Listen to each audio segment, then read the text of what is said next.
Welcome to house of English. സെയിൽസിലോ ബിസിനസ്സിലോ ആയിരിക്കുമ്പോൾ കംപ്ലൈൻറ്റ് നേരിടേണ്ടി വരാറുണ്ട്.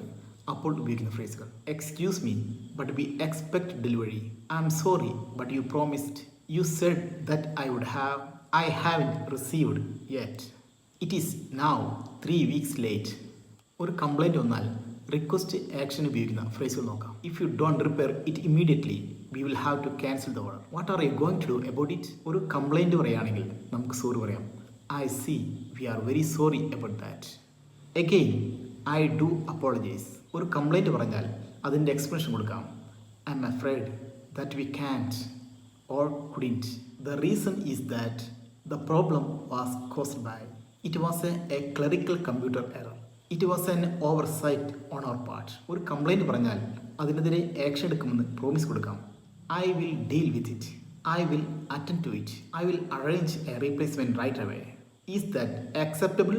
Is that okay? നമ്മുടെ ഭാഗത്ത് മിസ്റ്റേക്ക് ആണെങ്കിൽ നമ്മൾ സമ്മതിച്ചു കൊടുക്കണം. It's our fault, we accept all our responsibility, we are to blame, we should have. ഇനി അവരുടെ ഭാഗത്ത് മിസ്റ്റേക്ക് ആണെങ്കിൽ പറയാം I am sorry but you didn't inform us. ഇനി കംപ്ലൈൻറ്റ് വന്നാൽ അത് ക്ലോസ് ചെയ്യാം.